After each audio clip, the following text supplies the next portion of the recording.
Hi everyone, thanks for downloading the latest episode of the Fantasy Animation Podcast, your weekly guide through all things drawn, imagined, sculpted, and in the case of today's episode, crafted in CGI-tastic wonder.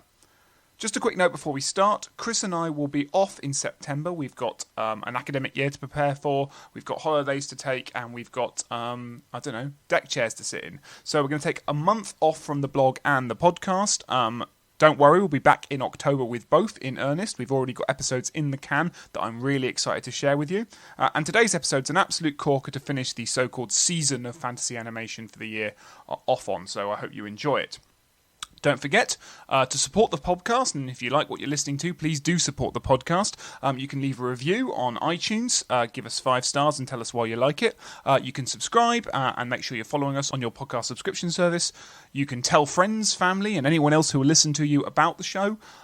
You can write to us at fananimresearch@gmail.com, and you can use the same handle, that's fananimresearch, FANANIM research, to follow us on Twitter, Facebook, and Instagram, and take part in the conversations that are happening then.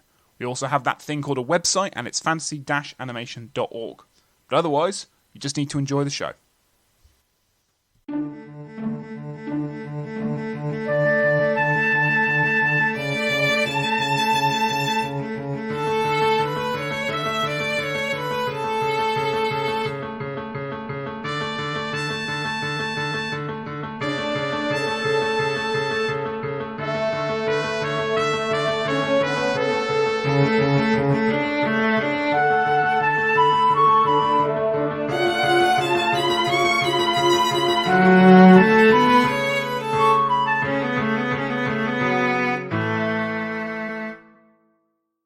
Hi listeners, and welcome to the latest episode of the Fantasy Animation Podcast with me, Chris Holliday. And me, Alex Sargent. So this week's film, or this film that we're looking at this week is a strange one, let's say, or one that's got a lot of stuff I think we can both say from a fantasy and an animation perspective. We're looking at Speed Racer, so the 2008, I would say sports, comedy, calm action film with a bit of anime, with a bit of CG, it's a lot of things at once, directed by the Wachowskis. And from an animation perspective, I think there's so much to say about its bonkers use of lens flare and kind of camera work. Obviously the stuff around the kind of digital backlot, the virtual backlot, the fact that this looks like it was filmed indoors and was filmed indoors across about 60 days. And I think it's an interesting moment or a film that we can use to reflect on kind of Hollywood's relationship to CGI and maybe CGI's kind of elastic limit at this point. So lots of stuff to say around, I guess, its industrial place as much as this aesthetic place.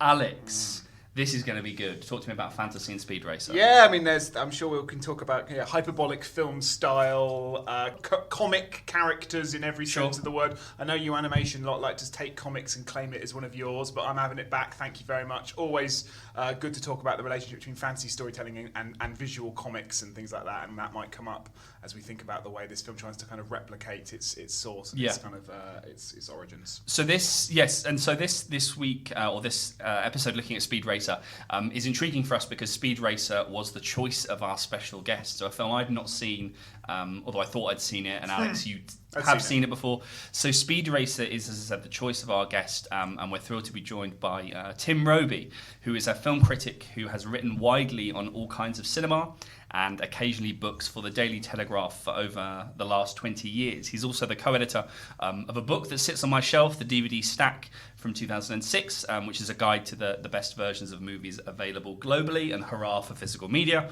And he's also turned up in a multitude of places discussing film, including Radio 4's Front Row, the film programme, Monocle FM Radio, and BBC Film.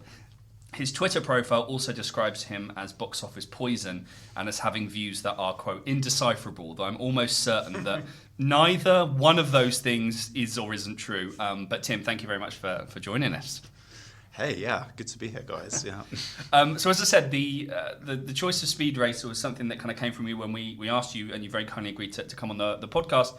You said that might you consider, or when we said what kind of fantasy animation would you like to look at, you said might you consider Speed Racer, which actually seems to fit perfectly, I think, with a lot of what Alex and I like to talk about on this podcast. So why Speed Racer? Of all the kind of things, the places that you could have gone, you've picked a film to which the phrase "what a ride" can be legitimately applied. So why Speed Racer? I was looking for an excuse to watch Speed Racer again, having only seen it once back when it came out in 2008. Yeah. But it has a strange wipe clean quality. So much like you thought you'd seen it and haven't. I almost have seen it, but think I haven't in a strange way. It's like I still don't know what I think about it. It's going to write wipe clean. Even after the second viewing now, it's just bouncing around in my head, just doing a million different things at the same time. Yeah.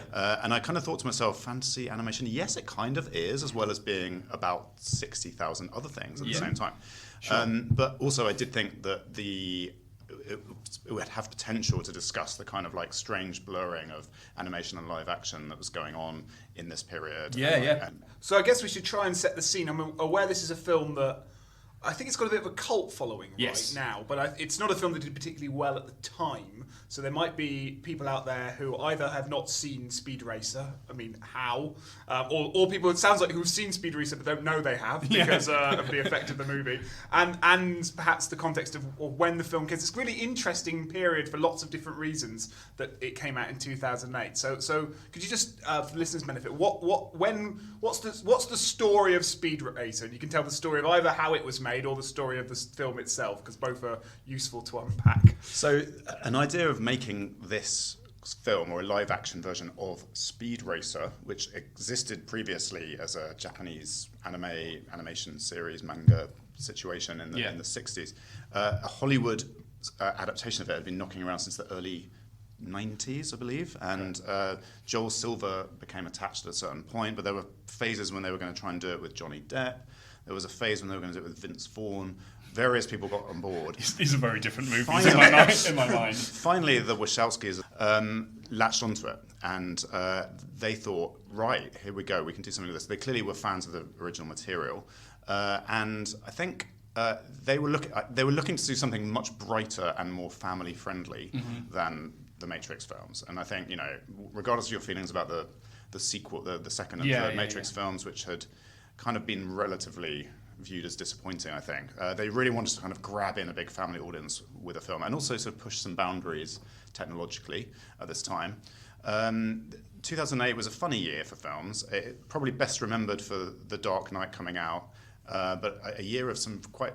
Kung Fu Panda was out that year, in fact. Yes. The fourth Indiana Jones movie came out and really let everyone down that summer. So there was sort of space in the market for a wacky film like Speed Racer to come and do really well.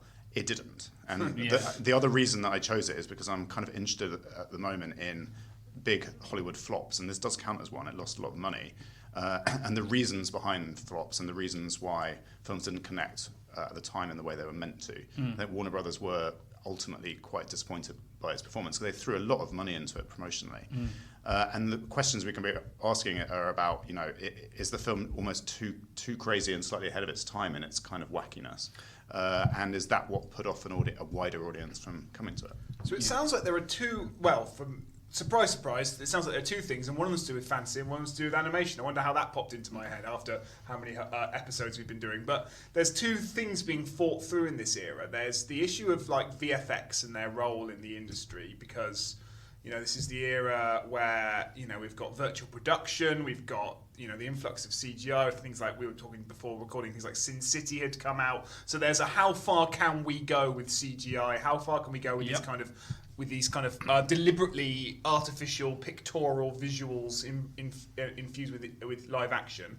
And then the other battleground we've got going on is it's the year of The Dark Knight, it's the year of Kung Fu Panda. I think it's also the year of Iron Man, if I'm not mistaken. Not only is it the year of Iron Man, but very tellingly for this film's box office failure, Iron Man opened the same weekend. Right. Iron Man took Speed Racer to the cleaners that weekend. Yeah. I don't think anyone quite saw the enormous success of Iron Man coming. Yeah. And retrospectively, we can see Iron Man as the sort of, if Dark Knight is the end of one type of superhero movie, one type of fantasy of very kind of, pessimistic, dystopian, dystopic post 9/11, working through sort of the decade of trauma of US foreign policy, and then brisk, bright new future of Iron Man. It's jokes, it's fun, it's flashy, it's visual. Marvel Cinematic Universe, my God, what a time we're all going to have. This film sits at an odd place between those two things. And the one how, as you say, it sounds like it's much more optimistic, it's brighter, it's shinier, but it's also quite cynical in many ways at the same time. So it sounds like lots of things being thought through in this year as to what kind of big movies we want to see going forward. That's true. And actually a lot of the themes in this film are obviously kind of quite conspicuously kind of anti-capitalist, which is a funny thing for a massive corporation to be trying to sell to us. Sure.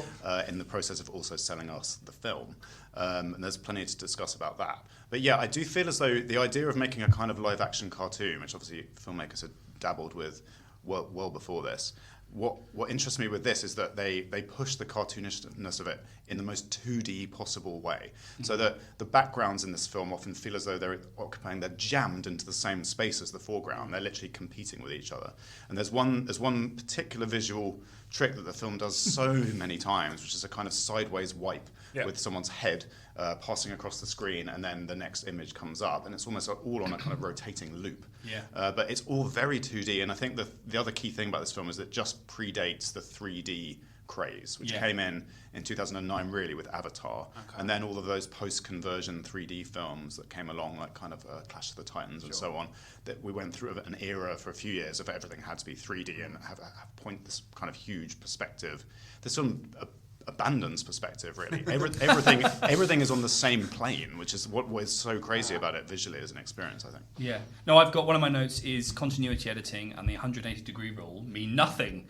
But I'm interested in its late kind of, or 2008-ness, because I guess the shift in the way that I was thinking about the digital quality as something that begins in the 90s where you have films about the internet, and you have like the net and hackers, and you have films that are about this wild frontier of what virtual space might look like, and you have lots of Lawnmower Man, loads of movies where characters are plugging. I mean, you could trace it back to Tron when we looked at Tron, but towards the end of the late 90s, early 2000s, you get kind of films that are about VR. So you get The Matrix to some extent, The 13th Floor, Existence, The Cell, this idea of the construction of cyberspace. So technology is sort of in and around the production of these films, but it's also being folded into narratives.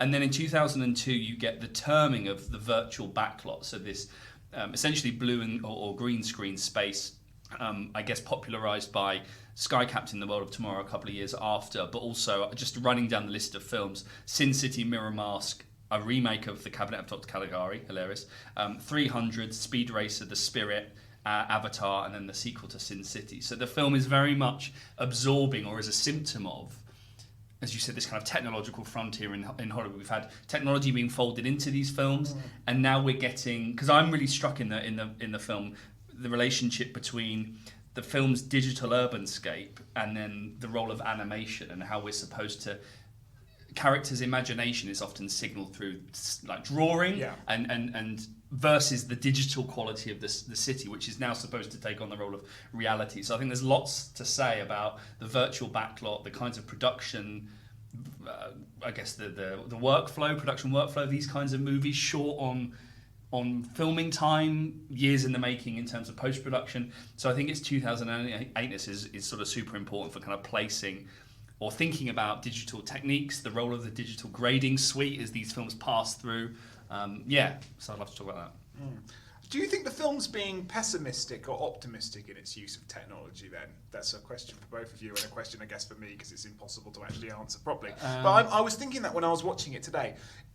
On one hand, you can read this movie as, like, as you said, it's that delicious Hollywood contradiction of let's make a big franchise movie based on an existing IP that's anti-capitalist. Like, it's like, let's make Avatar, the green movie that hasn't got any trees in it, like it's that lovely. Yeah. On one hand, you can just go, well, that's weird, but then the other hand, like, is it asking us? Is it you? You said the word real, Chris. I'm not sure this film wants us to see its images as real in any way, shape. I don't think it's going for photorealism, and I'm wondering why it's not doing that. Yeah, I think it really just wants to kind of break free of all of that, and it kind of wants to dive back into the pure kind of the speed of the line and all of that shit, and it basically it's almost surreally not interested in tactile visual reality, which is kind of cool. And I think unlike some of the other films you mentioned, where the digital sheen of the virtual, what do you call it? The backlot. The backlot. Doesn't really work in some genres for me at all. I feel as though you need the feeling of grit under the fingernails and kind of blood and sweat to make something like 300 come off. And I don't think it does, because I think you just feel as though you're watching something shiny and digitized and a million miles away from, ancient Sparta. It just doesn't work. Whereas with this material, I think it does work, and it kind of engages with it. And it also is sort of quite interested in the history of animation, and there's sort of this fun games going on with the kid doing drawings. There's Notebook at the beginning. There's a little homage to Edward Muybridge with these zebras spinning past on the track towards the end as well, which is kind of neat. There's all these little games that's playing, and it's sort of saying this is the way motion pictures were first captured, and here's what we're doing now. We're going to keep it going. We're going to keep the process moving. So I see it in that respect as kind of optimistic. I think it's sort of saying we can keep livening up this formula. We've not come to a dead end at all. In fact, the finale of the film, the climax, is almost a light speed abstraction, isn't it? You don't really know what's even happening. It just turns into a tumbling kind of mess of colours being flung out at you, and you're like, wow, you've gone for it there. It's like so that's really interesting, Tim, because I actually think, therefore, when we speak to industry people on the podcast, quite often they'll make this distinction, which we don't really make, between like VFX and animation, right? And animation being designed and performed and kind of character led and all this sort of stuff, and VFX being added the elements. It almost feels like there's a playoff in this film between VFX and animation. I'm using kind of quotation marks, in that things that are on the side of the goodies in this film is animation. It's creativity, it's colour, it's pure abstract, art. This film is obviously interested in the idea of Speed Racer as artist and driving as art, and the corporate world being this kind of control over it.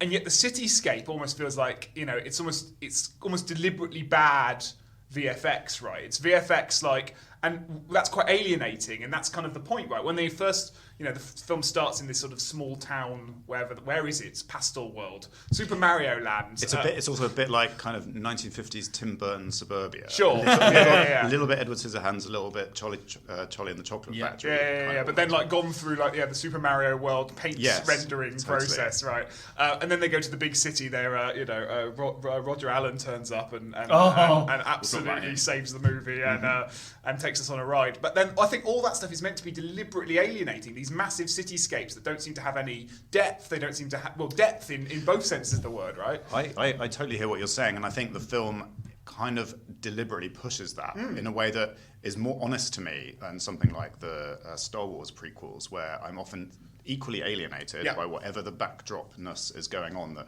George Lucas has told his army of of compositors to stick in. I'm like, that doesn't make any sense to me. And yet in those films I feel as though you're meant to think that's some sort of reality, whereas in this film it's like, no, don't worry about that. It's sort of sketchy. It's sort of almost scrappy. It's superficial. Don't worry about that. Don't worry about that. We're going to put your focus in on the foreground.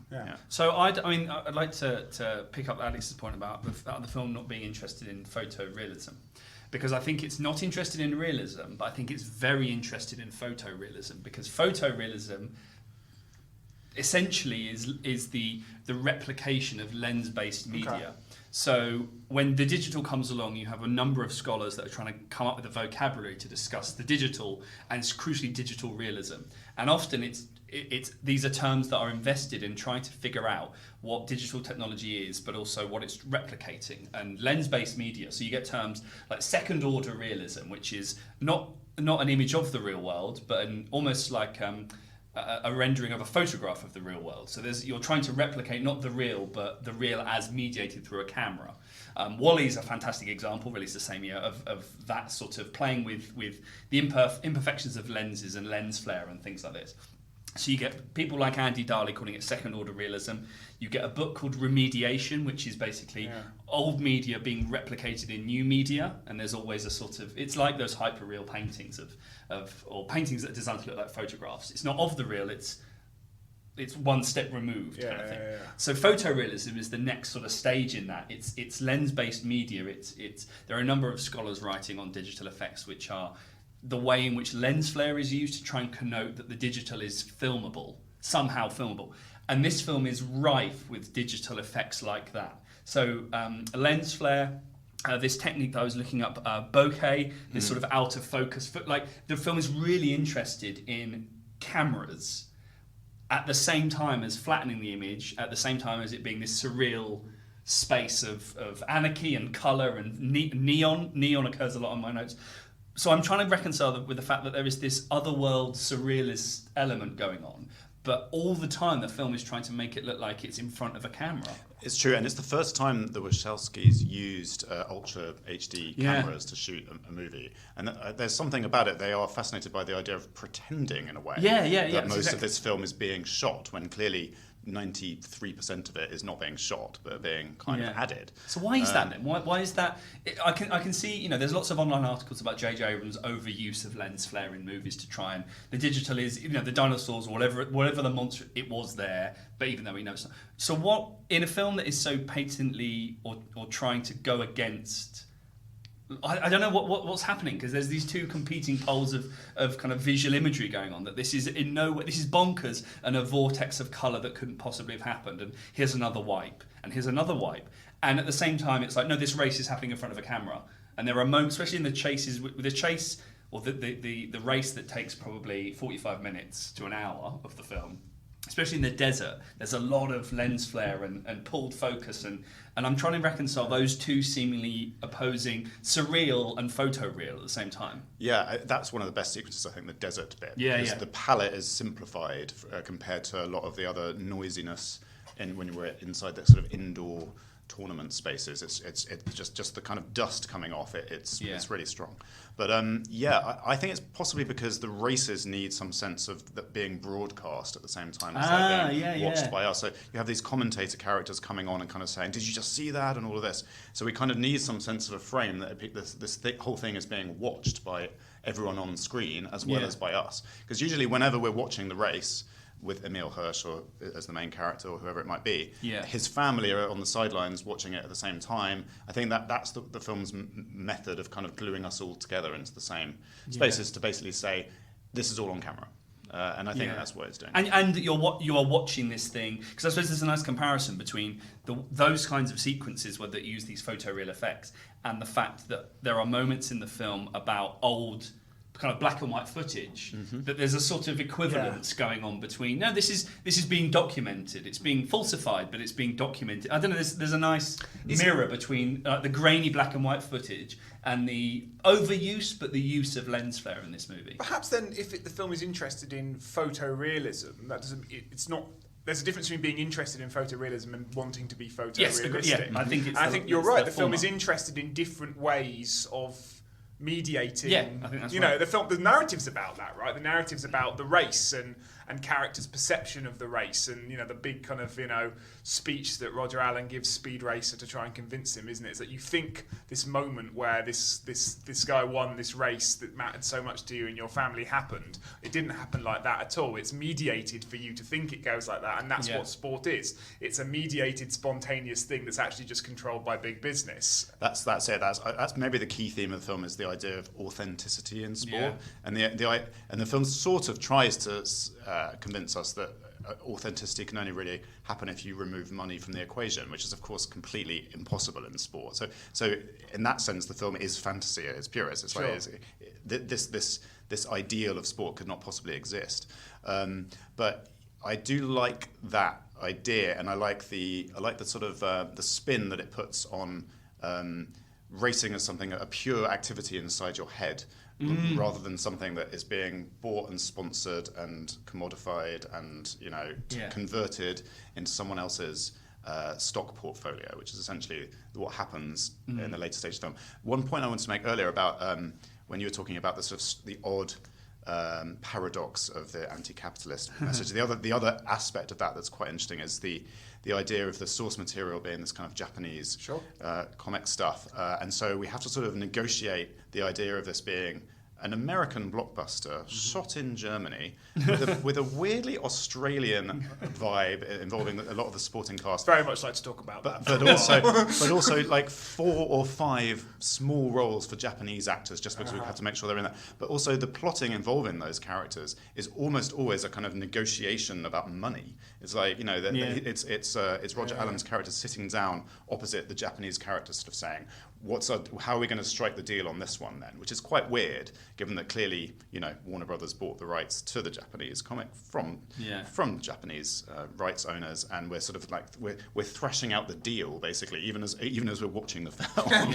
Yeah, it's a good point. I think and I think if the film was made now, we might have like the press having accusations of sort of whitewashing on things like that by taking this Japanese cultural product and casting Emile Hirsch and Christina Ricci in the 2 lead roles. Yeah. And John Goodman. They'd have to beef up the Japanese cast for sure. You would have thought so, right? Yeah. So that's yes. So that's another thing the film's negotiating on and off screen at the same time. Yeah. Tim, you mentioned this sort of kind of the noise of the film. It reminded me when we did an episode on Spider-Verse and the kind of describing the visual crunch. And I was thinking about this film through that, because this is also a couple of years before Scott Pilgrim. And so these films that come along that sort of really try and do something innovative, and as you were describing, that the Wachowskis moving away from a certain kind of storytelling, doing something that's a little bit more family friendly. But there's a lot going on in this film, and there's also a lot going on in Spider-Verse. And it's not that these films are, one landed and one didn't, of course, but both are trying to do something quite radical with the form. Scott Pilgrim, I've not seen it, but I think did better or was a bit more well received. It was well received, but it lost money though still. Yeah. And there's something about this kind of manic digital mayhem that it has proved off-putting to audiences quite a lot. Except in the case of Spider-Verse, which is, I suppose, exists in a more pure realm of animation, which people are willing to buy into. Interesting. But as soon as you add a live action element, unless you're very sort of careful and sort of you know what you're doing, a la Roger Rabbit, I think people feel as though they don't quite know what they're watching. And there's a general confusion around this film. I think there's a general bewilderment about what it really is as an object. And it's happening in this room. Indeed, it is. I've seen it. I think it's a bewildering thing, and it's a bewildering experience. People always talk about how headachy they found it, for example, because of the sheer kind of rush of the imagery. But also, there are sequences in the film, watching it just now, where I kind of lost track of what was really supposed to be happening between the objects, and then there are others where I'm like, I've got the hang of this one, and so my brain is constantly asking me, is it me? Have I just missed the point of this sequence? Have I got the point of this one? Have I failed the film in some way during some phases of it? Or is the film not entirely coherent in that moment? I'm constantly in doubt while I watch it about whether it's basically constructed well, or whether I'm not quite quick on the mark during that sequence. If I've had a slight brain fart, if you like, and I haven't quite got the hang of it. Yeah. So I can understand why people are both A, headachy, and B, bewildered all the way through it. No, I think there's probably a middle ground, which is that I think some of that abruptness and some of that chaoticness is in, it's part of a series of seem to be quite deliberate choices. The editing style is extremely kind of abrupt. Scenes will end just a couple of seconds before you think they're going to end, and then suddenly you'll be somewhere else. I mean, crucially, we never see a race start, do we, basically? We're always plunged into the very middle of a race, and we're like, oh, wow, he seems to be doing well, but where are we, And like things like, there's the opening sequence where we get him going around a track, and we go into basically everybody's mind. That's and learn amazing, who those characters are. It's like flashback is being used, but in the normal way flashback is used is the kind of, Casablanca, orderly, right, here's your main character, let's go in their mind, let's see this pivotal moment in their life that will define the rest of their personality, let's come back out, now you know who that is, let's move on. This is very much like in here.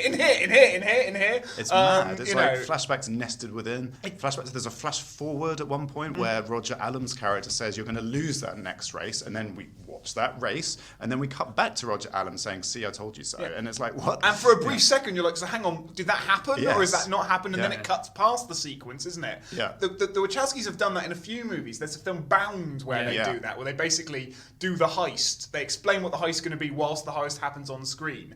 And whilst you're watching the entire heist, you're not sure whether you're watching something already playing out or playing out the way they think it's going to play out, right? And they love playing with time in that way. And it's used really... That's got to be deliberate. And it's almost like the movie is made for the kid that Speed Racer is at the beginning of the movie, who can't really sit still and is busy like drawing pictures of his car. I mean, we talk about neurodiversity. It's very much ADHD that moment, isn't it? He's like jittering his leg up and down, and his pencil is ready to kind of like sketch out this car in the corner of his notebook, and he is so restless. He just needs to get in that car.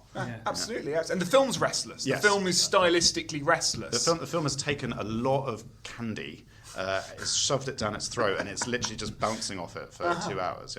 So I would be interested, because actually that's what we want from films is probably I'm thinking a lot about the issue of neurodiversity in cinema at the moment, but like there might be something to there. Like actually, this film isn't made for the.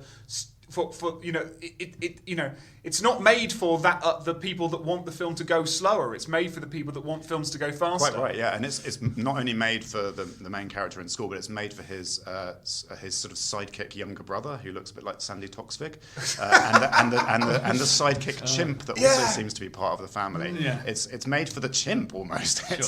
Now that is a part of it. There's a comedy chimp and lovable, quote marks, like younger brother sidekick comedy character that is a very different movie going on in the corner there. What did we all think of that bit? I think I've said quite a few times in this podcast, a lot of films could be improved by removing the ill-advised comedy duo that's placed in the corner for the laughs. Yes. So in terms of this sort of maelstrom, I like this idea of this manic digital mayhem. Just go back. There's in the opening sequence, I had to think a lot about what was going on because of the slip between past and present, and he's kind of racing against the ghost car of his brother. So it took me a while to get that. And I think part of the reason is in a live action film, you might have a visual effect that connotes some sort of temporal disjuncture or something, a portal, or I don't know, something where you have a visual effect. Because everything is a visual effect, it kind of flattens everything temporally, because everything seems to be happening at the same time. And at the level of production, it was, because they were editing and animating these things at the same time.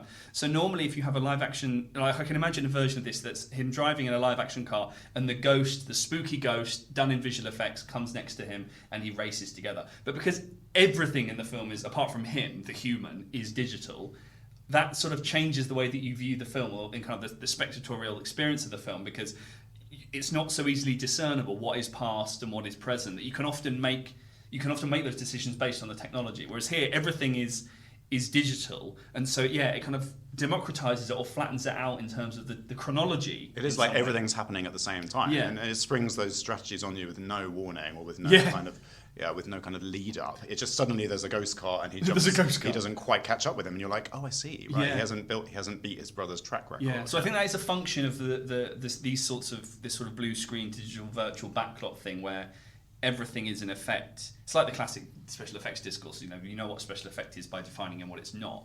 But in a film where everything seems to be in effect, you're like, right, I'm trying to get my anchorage. What are the hooks in this film that I'm latching onto to make sense of space and time? As you said, we never see a race start. Very rarely do you get like an establishing shot and then a series of shots that break down the space. You're like, okay, so now I'm just seeing a face in profile. And so there's it literally cuts to the chase whenever it can, basically. Yeah. So I was thinking therefore that in relation to your question of the comic relief, which give a sense the characters are kind of the thing that holds this together, because they're at least relatively consistent, and they move from, and you get a sense of who they are and their relationships to each other, because the world around them is so kind of chaotic. So with those characters, the chimp and the brother, who symbolically get very sugar rushed and sure, they seem to provide at least a degree of kind of, I don't want to say emotional stability, but they're kind of the same the whole way through. They just sort of pop in and out. Whereas everything else in the film is so unmoored or untethered in some way. They're at least giving it, you know what you're going to get in scenes with them. I think that's what I mean. They have that function in theory, and I'm sure that Wachowskis would actually really reject our idea of getting rid of them, because they're like, no, it's for them. It's for, and those characters are the kind of the stand-in for the child viewers. So I don't want to kind of suggest that, but I do find them very lacking in charm. Sure. Which is, for me, a problem, but possibly shouldn't be as much for mine. And it was less of a problem for me this time. I do think, though, I will say that I think characterization is not the Wachowski's strong suit, except in Bound. Bound is the one exception because those three characters are really strong and very well defined. But I think even in The Matrix is far too involved in making those characters look cool. Making all of its world and its characters look cool. I don't feel as though things happen to the characters in the Matrix films, but I don't feel as though they have any character in a strange way. And that is largely true of most of the people in this film, except for Roger Allam, who we'll come on to in a second. But I think mostly they're like placeholder characters who are sort of cast with archetypal faces, and it's sort of like, for sure, it's a sweet enough family. You've got John Goodman and Susan Sarandon as the mum and dad, which is sort of earnest mum and dad. I find it very odd that they cast Christina Ricci to play someone not related to Susan Sarandon, because they have a very similar look. And she's the classmate, and I don't think she's entirely well cast. And with Emil Hirsch, I kind of like him around this era. He was good in Into the Wild the year before, and this was his moment to shine. And I think ever since this film's failure, he's not really had a leading man opportunity again, particularly. And I think he's got something, but I wonder if they could have cast someone with a bit more of a kind of moody, haunted kind of James Dean vibe. Possibly James Franco, someone like that, maybe would have clicked better. But I think the Wachowskis are just a bit like, we don't care too much about the characters having any depth. They don't care. They're like, we're going to bounce things off these people. We just need to roughly know who they are. And the kid and the chimp will be fine. And just feed them lots of sweets, and we don't need to worry too much. That's their sort of attitude to it. I wonder whether this is again, going back to the technology. You often hear a lot about actors when they talk about having to act in these conditions, talking to a tennis ball on a stick, or all of the sorts of the discourses of fortitude and, I was in this costume for so long and I had to act in, and I didn't get a chance to go to the toilet. And visual effects often has this strange relationship with labour, where it's very abstracted and actors having to perform to things that aren't there, and having to react in slightly different ways to things that aren't there. And I wonder whether that you can actually see those things in the movie. It's not just a fun story that Ewan McGregor tells about the Star Wars prequels. It's not just that these characters weren't there. We have this kind of flattening effect. So I wondered if the digital constitution of the film, the virtual backlot, is having an effect, or you feel like it is having an effect in flattening the performances, not into anything unconvincing, but more into archetypes, let's say. Yeah, and I can slightly quote Viggo Mortensen here, because he one of the rare interviews I'm actually proud of was with him, because he decided to tell me he only really likes The Fellowship of the Ring, because when they went and shot that film, it was, as far as he saw it, was actors acting. Right. The whole cast were out there, and they were just on set, and they were workshopping and acting the movie. And he feels there's an acted essence to that film that he thinks was completely sacrificed in the second and third Lord of the Rings films, because digital overload just took place. They were like, they suddenly were given a whole load more money by New Line, and they just said, well, okay, fine, we'll shoot a whole load more, and we'll green screen it, and we'll add in more effects, and we'll do this and we'll do that, and we'll do some pickup shots and this so and so, but we don't need you on set at the same time. And all that. That's the moment where the CGI revolution, if you like, occurred in a way, is 2001, when the moment that Fellowship of the Ring becomes a big success, and they decide, we can now follow through and make the next two films. Here's loads more money. Here's loads more CGI money.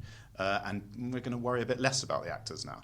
And I think you can kind of see that follow through right into the Marvel era, and this film is dealing with the aftermath of it a bit as well. The other thing that does is it breaks down the linearity of the filmmaking process, right? I think it's J.D. Connor, a film historian, talks about this. Like we're at the age of where we're working now, is that like, there used to be pre-production, production, post-production. Now some of your post happens at the pre-stage. It's happening, the time is conflated. And animation's always been even voice work, it's that, as you say, animation frame by frame. The definition of animation is not the cells, but the stuff that happens in between the frames, the labour that you don't see, but also the stories of Tom Hanks coming in and doing his voice work for Toy Story 2, whilst going off and doing a bit of Castaway, while Zemeckis is on a break from Castaway, he makes What Lies Beneath, and there's all these kind of weird fragmented. The animation often is part of that you would come in and do your little voice work, but it's stretched across 3 or 4 years. Yeah, because they then make some of the movie and things like that, right? So even movies that aren't animations are now made that way because that linearity has broken down because of exactly the technology we're talking about, right? When you've got that much infusion of digital technology, you can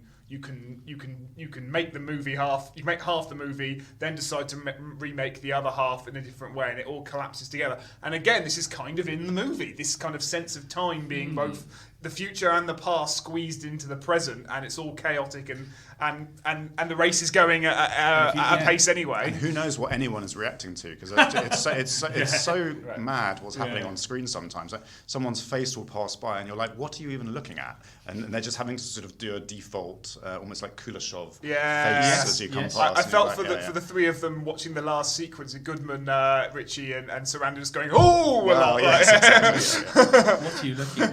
But I'm kind of interested in whether we think that Speed Racer is kind of smart about this. Whether, because you said that it's folded in, or that the film is about that compression of time, fragmented labour. So are we saying that Speed Racer has actually got that? So here's the half-baked theory. Is this like a Sirkian melodrama about 2008 CGI? Is this what's... I hope it is. Well, because that was the whole thing about Sirk, right? For audiences who are familiar with 1950s melodramas, listening to a fantasy animation podcast, Douglas Sirk was this not celebrated filmmaker in the 50s, made all these kind of quote-unquote trashy melodramas about, housewives having affairs with their gardeners and family romances and things like that. Yep. And was sort of widely dismissed. And he's now seen as one of the greatest Hollywood directors because if you watch his films closely, he's using Technicolor, he's using widescreen, he's using all these new technologies the film industry is giving it, and he's making these kind of savage critiques through the use of style on the very things that he's making. He's making the house seem garish by using Hollywood's own tool against it. Totally. I especially love his comment about the title of one of his films, All That Heaven Allows. Sure. He was very happy because the studio would love that title. They said, All That Heaven Allows, it sounds like a paradise. You're allowed everything. He's like, no. All That Heaven Allows, as far as he was concerned, heaven was stingy. Heaven allows you nothing. We're getting nothing. All That Heaven Allows is nothing. In that film, there's something like, there's that famous sequence where he gives them like a television, doesn't it? Like, Jane all of Wyman Night's gets the secrets TV, at your fingertips, and it just looks so depressing because it kind of zooms out on this empty shell of a glossy house. So here's the half-baked theory. Is this a sort of Sirkian stylistic assault on the tools of Hollywood's kind of digitality and saying these tools we've got are actually the things we can use to make comment and critique the very thing we're going in?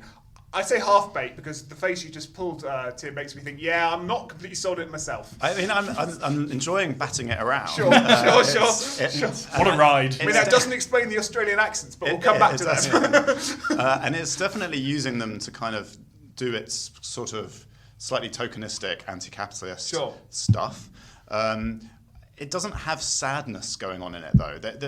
I can imagine a version of this film by probably another set of filmmakers which had a real kind of melancholy and invested in the family dynamics more subtly. And there's a storyline of a brother that's died, and there's stuff that you could plunder here, right? And instead that's just kind of packaged up as a kind of last-minute twist, which we're a bit like, why? I mean, I thought Speed was going to meet another girl, and his relationship with Christina Ricci was going to come under stress. But they have zero chemistry as well. Emil and Christina do not have chemistry in this film, which is a bit odd. They probably film their scenes on different days. Yeah. Okay. So what do we do with that? Okay, so is it? I think that's what the Wachowskis think it is. I'll say that, and I think at times it might be. Yeah, I'll go along with that for sure. I think there are some creative decisions made, like the representation of the cityscapes, and the distinction it makes between kind of representing the world through CGI and representing the abstract, like the way it tries to represent Speed Racer's artistic sensibilities at the end with these shooting flying colours that seems to be distinct between we could use this technology to try to replicate the world as it is, and make these cityscapes, or we could actually use it in an interesting artistic way that expresses our own individuality and personality, and we want the latter. I think that's a thesis running throughout the movie, but that probably only explains about 60% of what's going on, and there's a good old 40% of stuff going on. I mean, there's so many random bits in this film. We haven't talked about the ninja attack. No, please do. Let's talk about that. Like 2/3 of the way through, there's a kind of "you only live twice" style ninja attack. Thank you. Which, beginning with some poison being dripped into the lips. Obligatory bomb reference, done and dusted. That is almost identical. The way it's shot. Exactly. Yeah. And then they have this whole kind of flurry of kind of aggression with this ninja, and John Goodman spinning it around his head and then throwing it off a balcony, which was very odd and comes from nowhere. And then there's also, before that, there's a scene on a train carriage, which is sort of halfway between like Wild Wild West and I don't know what else I thought of during that sequence, but it's just, again, where has this come from? There's this kind of gangster subplot happening on this weird pink train that is then careening around a mountainside. Absolutely, and no explanation as to what this adds to the. We say about this film for kids. The plot is not. The plot is for fans of like Chinatown, like in its labyrinthine quality. I still don't think I really understand it. Now, it's sort of got gestures towards a plot. It's like, why don't we just have a bit with a train now? Okay. With a coach now going around a mountain, and the connection between that is what, that they are. Who are those gangster figures? They are. Aren't they bankrolling something in relation to are they part of like the races? Roger Allen's crew? I think they might be doing his dirty work. I think is the idea. He's got these so I think we will talk about Roger Allen in lots more detail. But at some point he says in the film, "Think about what you saw and heard here," and I'm like, I definitely need to. But I thought the film was at its strongest when he's in it, of course, but also the plot that is kind of the first 45 minutes, which is this pull between speed. Like, am I going to follow my father's essentially? The am I going to stay independent or am I going to sell out? Which is a very common. It crops up in loads of movies. My reference point here is going to be the Cars movies. But I thought that was an interesting relationship that the film sets up at the beginning, because it reminded me of Wall-E, actually. So this relationship between, or the kind of smoothness of automatic production and the production facility. When he's taking Speed round, Roger Allen's character is taking Speed round the factory, he talks about automated production, and he's like, this is what you could. And Wall-E has been seen as this. Vivian Sobczak's written an article about that CGI, and that the reason that she prefers stop motion to CGI is that CGI has this fluid automatic quality, whereas she likes the staccato judderiness of a chicken run or a 1933 King Kong. She thinks that digital technology is too smooth. And this film kind of plays a little bit with that, because you've got John Goodman as Pops, his way of doing things and his mechanic spark. You've got that kind of domestic. They got grease on their cheese. Also, it's very color coded as well, because red is associated with Rex. Rex's car at the beginning is red. Yep. There's a lot of red-green clashy stuff going on in that first section of the film. But pointedly, when Roger Allen comes in a kind of purple, these purple lapels, his entire factory has this kind of gorgeous aristocratic purple all over it. Where he's coded, but strikingly, if you watch in that scene when the family are all being shown around, John Goodman is wearing red. John Goodman is like, I'm not having any of this. I'm still on my dead son's team, and I'm not convinced about any of this at all. So I kind of like the way it was doing that.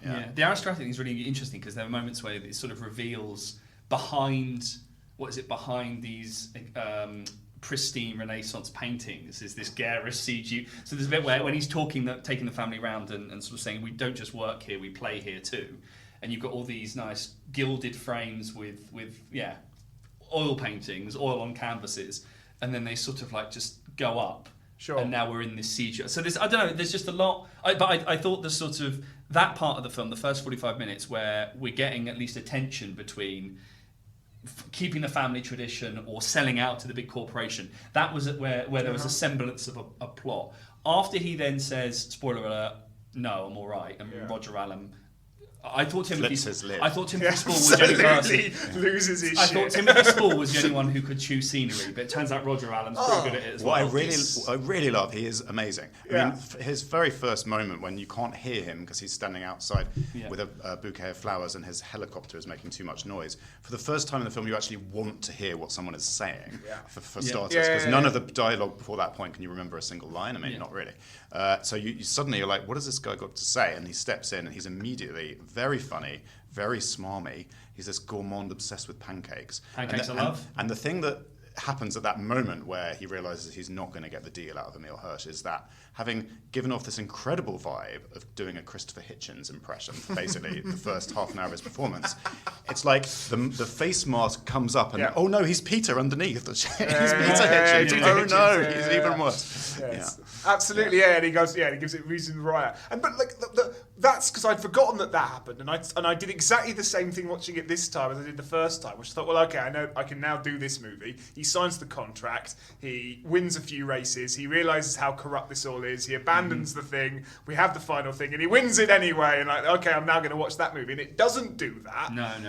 But what it does do is both incredibly kind of, it suddenly just jumps into this spectacle-led desert run, but also the plot is he's now going to join a different. Why is there a team suddenly? Why does it become a team sport? Yeah. It's like strange. Why it doesn't really explain. Yeah, it becomes like the what's happening in the big bike race in France. Oh, thank you. Yes. It becomes a sort of Grand Prix Tour de France. Yeah. / wacky races. Yeah, where people are allowed to like just throw snakes into other people's cars. And they can't use a thing that connects up two cars because that's illegal. And things get incredibly racially coded, don't we? Get like Mongolian like hordes in big spiky cars tossing mongooses and it does make me think a lot of it for me is set in that arcade game in Wreck-It Ralph, the Candyland game, where what's her name, Candy Crush or whatever it is. What's her name is running around. A lot of it feels like it's set in that same universe to me.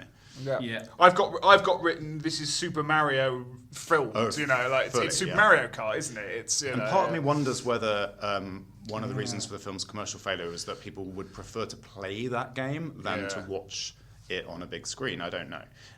Is it more? Was that the right moment to try and do it as a big screen experience?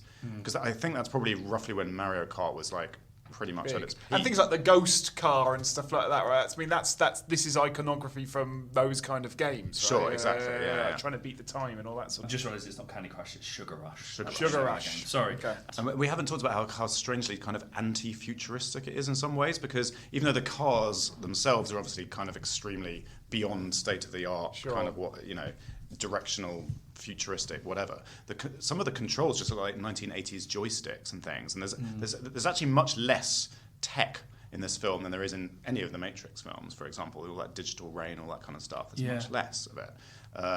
It feels as though it's pointing back to the era of the arcade game, the 1980s, really. Is that then part of this half-baked theory? This sort of the film is expressing a kind of it's angry. The film is angry or it's agitated about digital technology and this sort of relationship between technophilia and technophobia and how close those things actually are when they loop back round. And I'm wondering whether the film, again, part of its reflexive quality or its smartness might lie in how it is thinking about, or it's showing what happens when technology is unruly. But that's Hollywood. We've talked about this a couple of episodes ago. But Jurassic Park is a movie where you pay to watch some people bring some dinosaurs back to life and watch a film about the dangers of bringing dinosaurs back to life. Avatar is a movie that has no organic products in any of it, and probably I'll include James Cameron at this rate in that goes about how brilliant trees are, right? This is part of the genius of Hollywood, is that it can by embedding these contradictions in the film, it can kind of get the cynics and the optimists on board watching the same thing, enjoying the same thing. The difference is that this is not about turning primary colours into pure white light, is it? It's about the exact opposite. It's almost a refracting, and it's just throwing all these contradictions up on screen, and some bits you're like, oh great, and some bits you're like, oh no, And I do think it really gets away with the messaging because Roger Allen is so funny as well, because that makes it tongue-in-cheek. That makes the entire critique, in a way, you can read it as tongue-in-cheek. You can read it as deeply earnest if you want to, but you can also read it as essentially, right, come on, Roger, on you come, ham it up now, please. Be the worst capitalist sort of stooge caricature you can possibly imagine.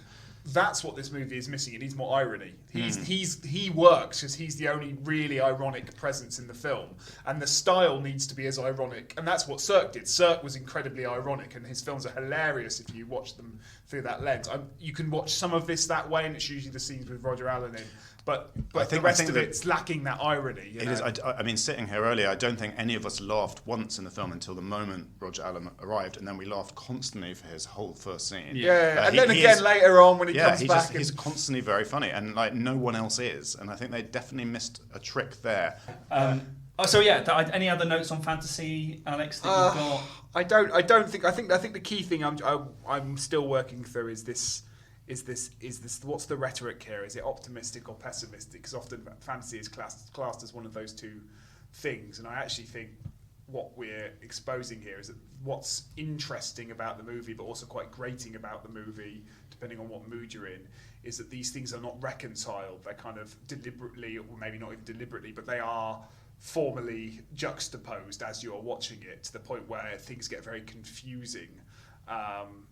Because actually it's just very noisy and very muddied. But I'd take noisy and muddied over a lot of the examples you just gave, because to me, this is a film there's a kernel of something really interesting going on, surrounded by noise. And that kernel's far more interesting than a lot of the things you're mentioning. And there isn't... It is a film that has cynicism in it, but I don't think it's cynical at its heart. I think it's confused at its heart, and I'll take that. Yeah, so that's interesting. That there's the things that the film's interested in. So about going back to realism, that it's not trying to be photoreal, but is interested in photorealism. It's not cynical, but it's interested in. There's perhaps a little bit of complexity. Or that line I've quoted a few times, where that conversation about, it's never been about winning to you, and he says no, it's not about winning, but winning allows me to keep racing, so winning's important. And I almost feel like that's the Wachowskis' relationship to the business, to the industry. This isn't about playing with the new technology, but the new technology will allow us to make movies on this scale, and we want to make movies. I mean, I know Jackson's talked about that, right? You've either got to work out a way of using this stuff creatively, or it'll get used uncreatively. And I think some of the stuff we're talking about is them trying to think, or thinking that through whilst they're using this stuff. I totally agree. I think that the push-pull of it that you're talking about trips it up quite a lot, but in an interesting way, because it is constantly wanting to win the next race, and it's pointing ahead in its style and everything. It's kind of saying, here's what we can do, give us another one, let's have another go. But at the same time, it's pausing and lurching to a halt and kind of going, but what about the past? It's future and past in a constant tug. The story is that. And we're always doing these strange inserted flashbacks, and we're always sort of saying, in a way, those were the good old days, and we're looking at the footage and the newsreel and so on. We're like, that was racing at its purest, except maybe it wasn't. Maybe it's been corrupt all along. Maybe the future is the place to be. And it's asking questions of both the past and the future as it's happening. Interesting.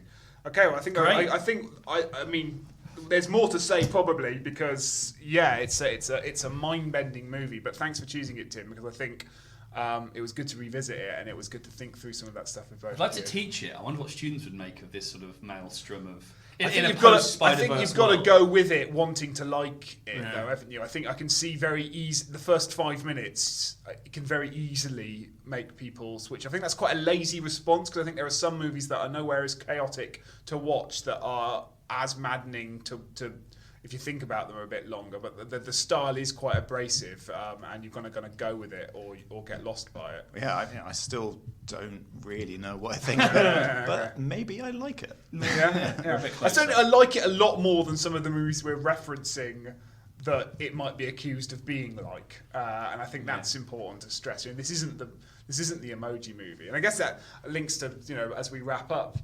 This is a big flop, and I guess it's always worth questioning that. But like big things that are the biggest flops in Hollywood history are rarely the quote unquote worst movies. So it says something more about what's going on in 2008, both for the people that made it and for the people who watched it, than it does about a film being good or bad, right? It definitely took a lot more risks than most of the films of that year, and I think it had a lot of bad luck to come out at the same time as Iron Man, which took far fewer risks and made far more money. Yeah. But they were just occupying the same space in people's head promotionally, I guess, and people picked one over the other. They picked the wealthy industrialist over the... they picked Roger Allen, basically, Yeah, they did. Yeah. There we go. On that bombshell. On that bombshell. Yeah. So, Tim, is this part of a project you're working on? There's an idea to do a book about flops, about massive Hollywood flops, which would kind of tell the story of Hollywood through flops, from the silent era to now, selecting not necessarily the most obvious ones you could name, like Heaven's Gate or whatever, because they have been written about extensively, but sort of slightly more unusual ones. This would be an option, for example. Sure. Going through the decades and just kind of asking how the film got made, why was it so expensive, and why did it flop? Kind of commercial flops and/or critical flops, or a bit of both. I'm going mainly for the films that just lost a fortune. Yeah. But then also my own opinions of them range from thinking they're complete shit to, sorry, excuse my language, to amazing. Like, so I'm going to put The Magnificent Amsons in there, which is pretty much practically killed Orson Welles' directing career, and obviously was like the most painful example of studio intervention in film history, but is incredible until it's not, you know. But then there are a few other films I really love. The Friedkin film Sorcerer, which, speaking of coming out at the wrong time, Star Wars just trampled all over it. It just didn't stand a chance. Josie and the Pussycats. Big flop. Yeah, I haven't seen that one. I've got it in my little appendix as, like, you know, it lost lots of money. Basically, what we just said for an hour, that film as well. It's the same. Same film. I've actually said that is a Sirkian critique of capitalism, but we haven't got time to talk about maybe a double bill with Spice World. Sure. Yeah. Having watched that for some reason over the last 5 years, it was probably lockdown, I think, drove me to see it. But yeah, that's another film that.